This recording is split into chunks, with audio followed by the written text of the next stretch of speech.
Good morning and welcome to today's session where we plan on discussing the importance of digital literacy in a digitally inclusive society as we celebrate Internet Day Sri Lanka 2021. With me today I have two great individuals who have been working extensively on this area of increasing digital literacy among the people of Sri Lanka.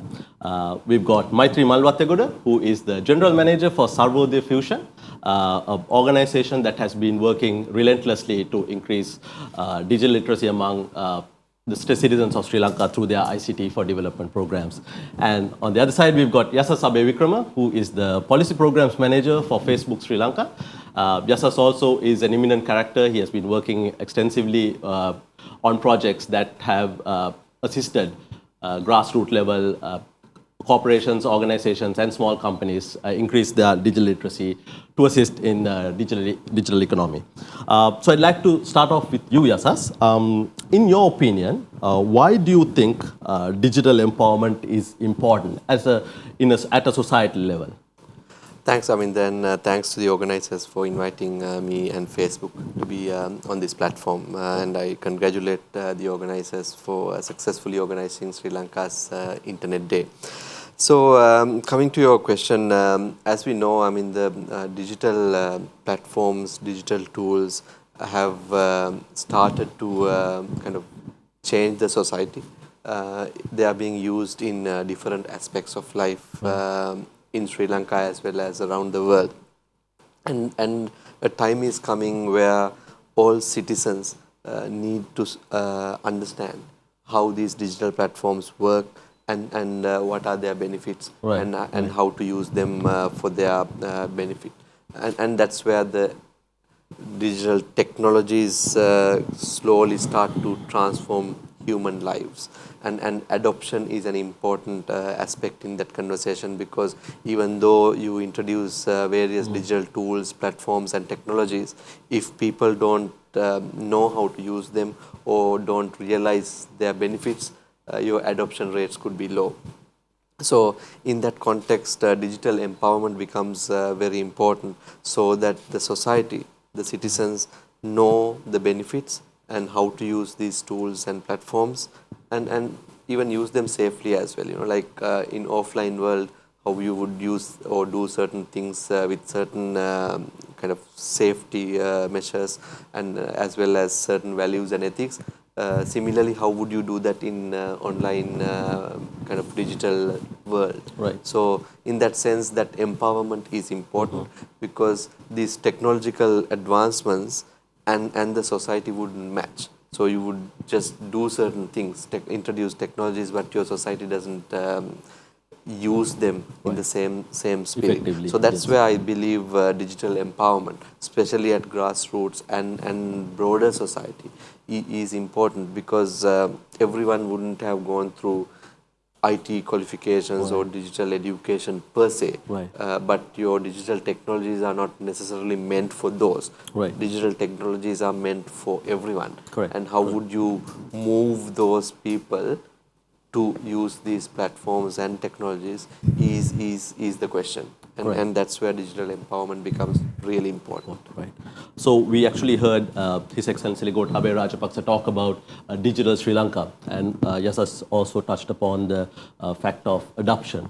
Maitri, you worked very closely with grassroots and small to medium and size enterprise businesses. So in your assessment, what is the level of adoption among citizens of Sri Lanka of these technologies, and how effectively do they use this, or utilize this?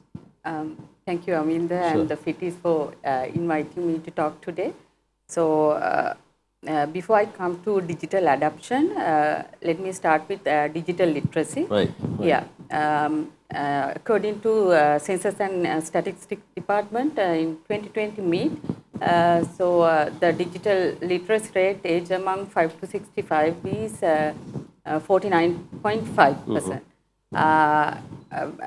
In 2019, it was 46%. So as we all know that in the lockdown period in 2020, so we forcefully adapted at that time. But when the things comes back normal, people going back to their usual routines and processes. So what is digital adoption? Digital adoption is using these digital tools and apps for their own benefit in day-to-day life to make life more easier and productive. So let me take myself as an example. Sure. So I use alarm, the app, to wake up in the morning, and then I use the calendar to remind my daily tasks. And if I have a meeting, if I'm going to meet a new person, so I use to search this profile, the person I'm going to meet, via Facebook and LinkedIn. So those apps I'm using. Then if I don't know the location, so I use Google Maps to find out the location directions.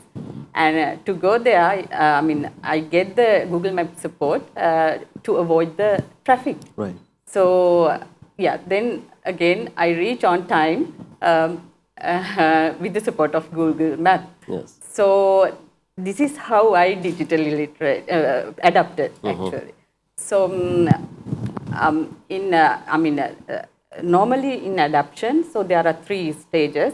One is early adapters, second one is late adapters, and the laggards. So in early adapters, we don't need to bother about them, so they spontaneously use these digital tools and apps for their own benefit. Late adapters, they take little time, they research more, and then maybe a month, years to adapt. So laggards, of course, might be adapting, might be not. So as I mentioned earlier, in Sri Lanka, the digital literacy rate was 46%. 46% Okay. in 2019. So, but in our experience, we see that digital adoption is in people is little slow. We are in low, and we see more late adopters in our country. So there are 2 reasons for that. One is from a citizen's point of view, and the second one is systems and legal frameworks actually. So in a citizen point of view, some people they are more comfortable with traditional methods. They don't want to go online. Correct. And some of them are enjoying the physical interactions, like than going to the bank, than going online. So they are going to back, like senior citizen mostly. Right. So they like to go out and talk to people, meet friends. And again, children, they like to go to, though the LMS are available, they like to go to tuition classes and meet their friends. So, and the third point, some of them are not bothering about adapting actually. So, and the last one is the gap in gap for access, like for devices and coverage and the cost of data cost actually. Right. So when it comes to systems and framework, we need to have proper systems. We all adapted in the last lockdown to purchase online. So we use the supermarket links and all, but they were not geared up. So then people were disappointed. So they are again going back to their normal routine. And everybody should have ethics. Right. So these, e-commerce side, they have the, online policies, but do they really adhere to that? And other thing is, we are encouraging people to come online, but when comparing to online and offline purchasing, there's no much difference. So again, sometimes offline purchasing are much more cheaper than online. Correct. So those things I see, as challenges. Yeah, that's my assessment actually. Right. So you spoke about how we were forced to adapt during the COVID situation, and Yasas already spoke about the adoption and some of the gaps they're trying to fill. I'd like to ask this question from both of y'all. How important do you think digital literacy is for socioeconomic development? And why, or how is it valid if we are trying to increase the socioeconomic standards of individuals? Yes, sir. Thanks, Aminda. So, I think your question is how digital literacy, the development of digital literacy would support socio-economic development. Right. I would like to take society and the economic side separately. Sure. If you think of societal side, especially speaking from a platform like ours, Facebook and Instagram, by having more digitally literate people on the platform, they would know how to use these platforms in a better and positive way. What we usually do by our platforms, our main kind of purpose is to bring communities together and also help build communities as well. And these communities could be for various social development activities. It could be to change something in the society or to improve something in the society. But to use the platform effectively for that societal purpose, they need to know how to use it first. And this is where we see if people are not well literate digitally, this is where they would misuse some of these tools as well. And we want to avoid misuse and promote positive use for societal purposes. So that's one side of social development that we see. If you have made them understand how these things could be used, that's one kind of advantage, because then they would use it for the purposes that they are intended for. It could be for citizen journalism, it could be for various social change activities, it could be for education, etc.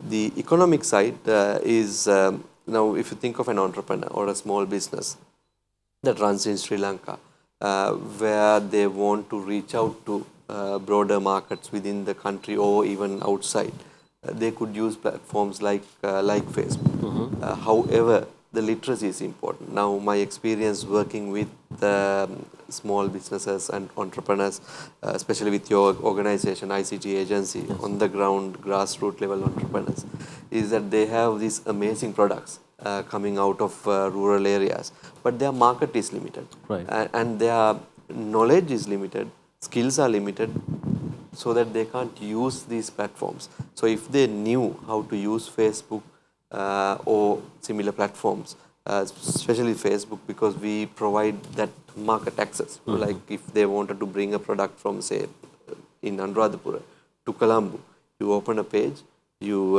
gather customers who are users, and we provide various ways and tools where you can reach to those markets in Colombo or wherever, or Kandy or whatever. Or if your product is relevant and suitable for global markets, you could reach those markets. But literacy is the link between that entrepreneur and the platform. Platform exists. We have tools. The technology is there, and it's proven. Lots of people do this. However, our rural entrepreneur, if they don't have the literacy, they won't use it. So they have this fear as well, because if you are not literate, then you are not sure whether you should go there. So you are in a comfort zone selling in a small market because you are not comfortable going to those platforms. So that's where I think from an economic perspective, to coming back to your question on economic development, how we could contribute from a digital literacy point of view, by increasing the literacy, by increasing the confidence and knowledge around it, you would help them economically. And that's very important for us. We've been committed to that in Sri Lanka with the ICT agency as well as various business chambers. This is something that we worked hard on, because if you give those skills, they will use it. And I know we've experienced this. There are small entrepreneurs on the ground who make lots of money selling their handicrafts and various local products to global markets, and they do it off a simple Facebook page, and that's the empowerment. That's economic empowerment, but it will also connect back to social empowerment Right, as well. yes, If right. that person is Correct. economically empowered, his family is empowered. Their education will improve, their quality of life will improve, their happiness will improve. All that will be connected as well. Right. So bringing that all together, by increasing digital literacy, you will improve the societal kind of impact and positivity around that. And you will also improve economic aspects of people and families. And then you put that together, you have a better social economic development in the country. Right. And this is something that we believe very strongly. Right. And that is where we want to get to. And that's why we work with organizations like yours and also Maitri's organization, where you work with rural communities and youth, because we can then help these people at a very personal level. Right. Sometimes the scale might be smaller, but you empower these people. Right. And you slowly start converting their economic environment, and then you will change the social environment of a larger pool. Right. So it's a ripple effect. Ripple yes. effect, yes. Same Yeah. question to you, Maitri. Yeah, I mean, so- Yasas gave a lot of Yasas, points. yes, Yeah, so of where you course. could. So let me add a Absolutely, little. Yeah. absolutely. So yes, of course, the digital literacy can, makes a big impact in socio-economic development. So as we know, the 90%, over 90% are literate in Sri Lanka, but with the industrial revolution and the digital transformation, so digital literacy plays a main role in socio-economic development in a country. Right. So as Yasas mentioned, there are four areas that education, employment, income and health in socio-economic development. So in education, let's take children. So in education now, child can learn from home. They can connect with any university in the world, and they can learn from home. Right. So they can, the global knowledge, we have the access to global knowledge. So when it comes to employment, again, these digital tools and apps can use for, helps to the productivity. And in the lockdown period, when we all stuck at home, so at that time, we know how useful it was as we were digitally literate. So when it comes to income, so there are, it makes many new avenues such as new markets and tech interventions and freelancing. So, earlier we have to go to another country to work and get foreign income to the country, so foreign currency.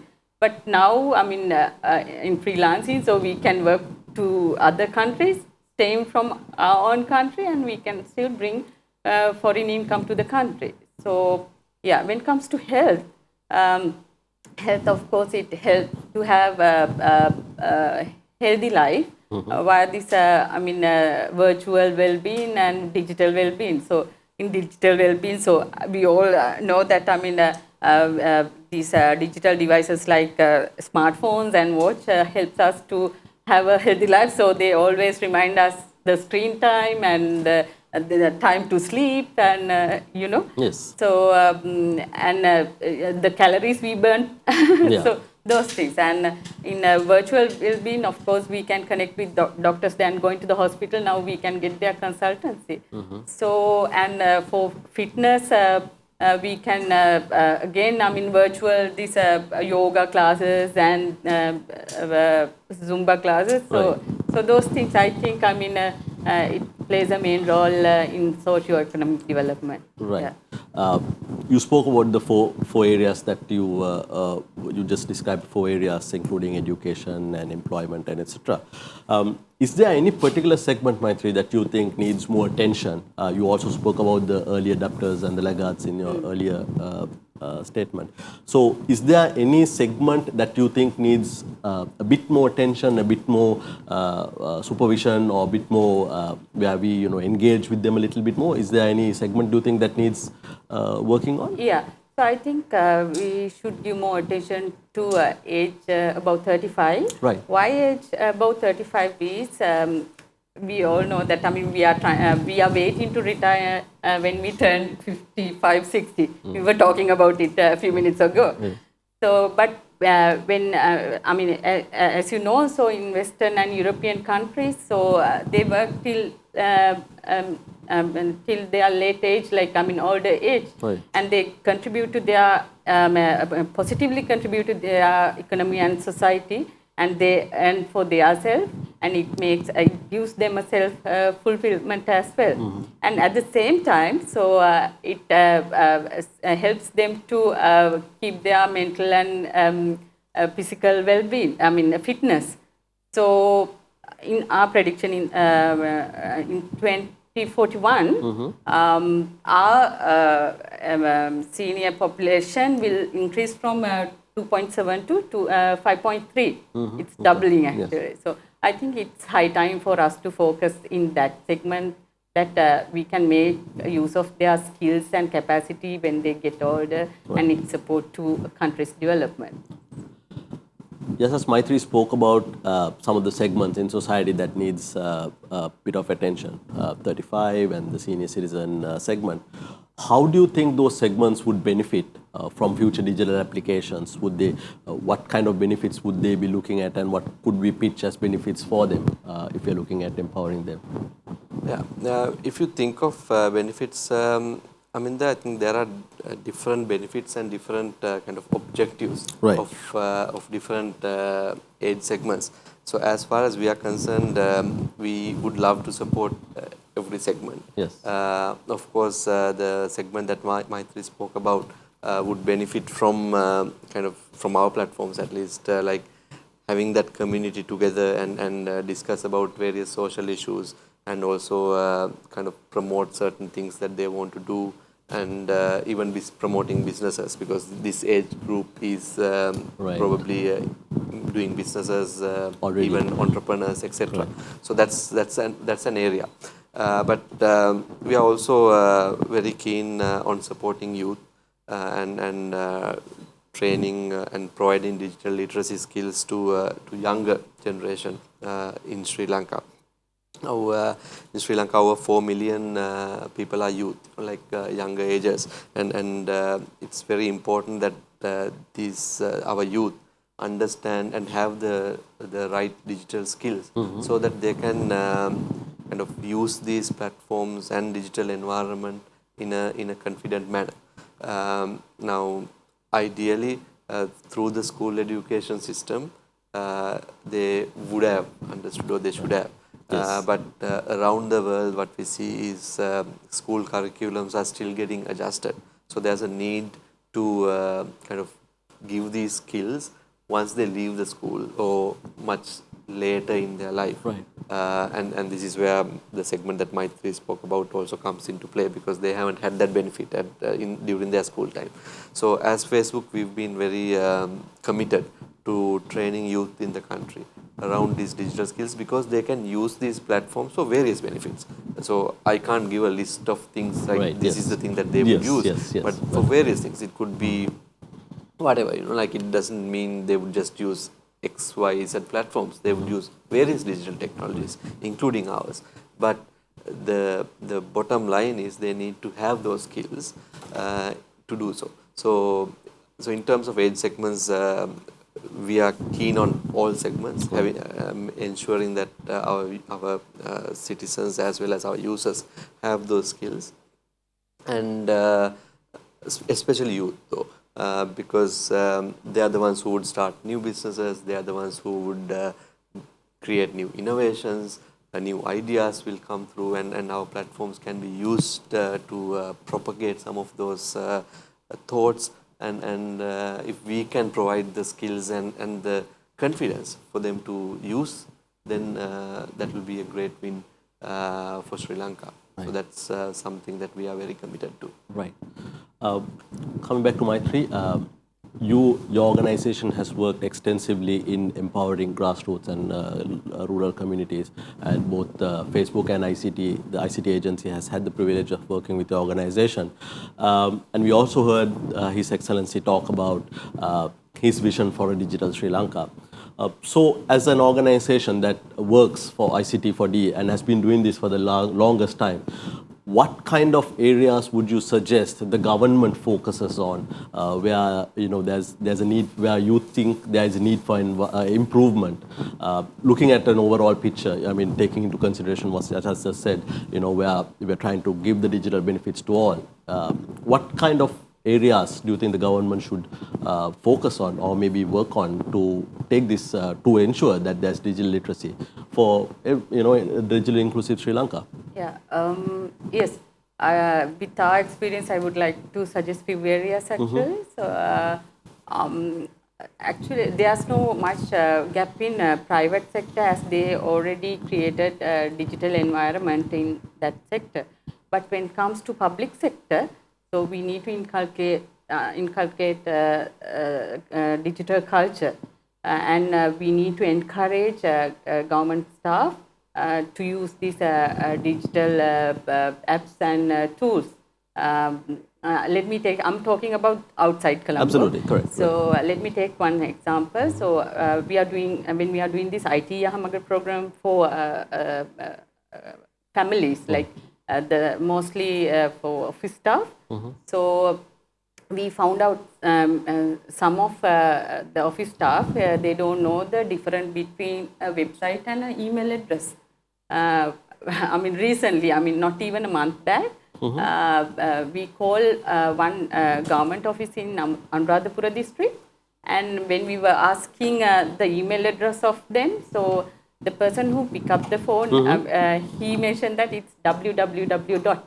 That's the real situation in the ground. Okay. So, and the second point I want to mention is, we need to encourage people to use e-government services. So, why e-government? These revenue license and those things, and we need to get to get them adapt to these things. We need to, just a suggestion that we can give some concession that they can feel that it saves their money and cost both. So we need to promote more. Right. And the third one is we need to give more hands-on experience for school children. So though they have the access computer labs, and now they can learn ICT from grade 6, but still they don't, most of them don't have practical knowledge. So 2 years back, when we went to one district in the country outside Colombo, so we were talking with grade 10 students, 10 grade 10 students from different schools, and out of 10 students, only one school given access to the computer lab. Okay. So that's the situation in the ground level. I think we need to focus these areas. We need to give more attention. Yeah. Okay. Come back to Yashas. You've been in the industry for a long time. You've also been at the helm of many industry organizations, and you've seen the transformation that has happened.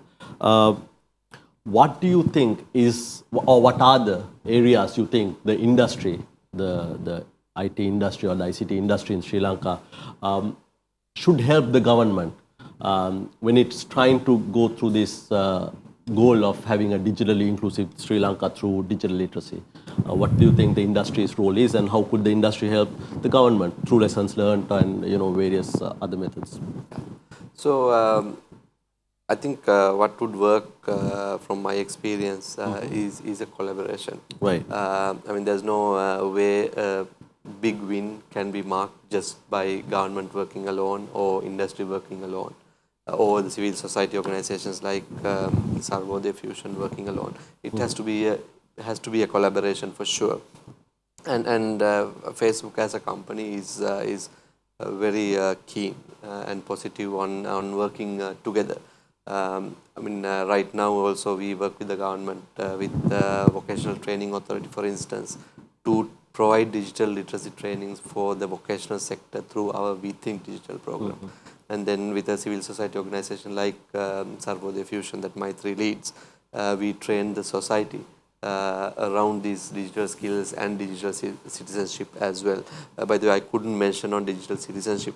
Digital skills would be the specific skills that you would need to use these digital platforms. Citizenship is your values and ethics. Right. Now, schools would do that for offline skills, offline things, because when you kind of raise a kid, you would teach them what are the values, what are the ethics, but you wouldn't prepare them for the online world that much. And that's where digital citizenship comes. Like, what would you do on these platforms? How would you behave on these platforms?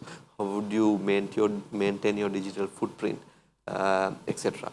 So, and that's a new dimension. So our We Think Digital program touches on that. But coming back to your question, we've collaborated as much as we can with the civil society and with the government, and we are keen to do more and kind of get involved in those strategic as well as policy discussions as to how we could kind of go the next phase. We've come this far, and I think we've advanced a lot from where we were, and Maitri spoke about the numbers as well in terms of digital literacy. And there are kind of things to look at in terms of digital literacy definition as well, like what do you mean by digital literacy versus computer literacy.